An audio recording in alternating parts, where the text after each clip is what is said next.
Hello fellow viewer, today I will be solving a wave interference example problem. If you aren't interested, then you definitely need to hear this. Okay, let's get down to business. The problem reads, two speakers are separated by a distance of 3.6 meters and they emit a sound frequency of 214 hertz. The speakers are in phase with one another. A person listens from a location 3.2 meters directly in front of one of the speakers. With this background information, we are asked the following questions. A. Does the person hear constructive or destructive interference? And B. What is the lowest frequency that gives constructive interference? Okay, let's figure out what useful information we have.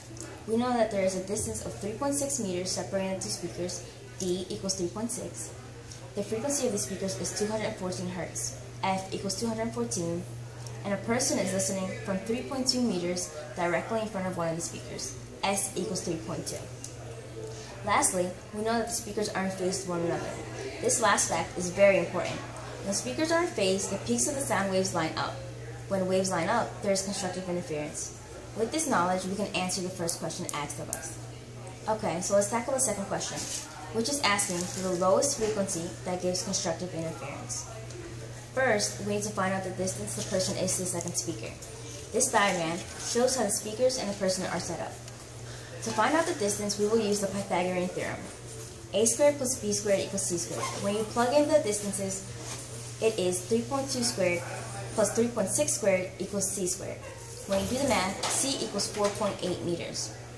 With background knowledge, we know the speed of sound is 343 meters per second. Now we can use the equation v equals f times wavelength to find the wavelength of the sound wave.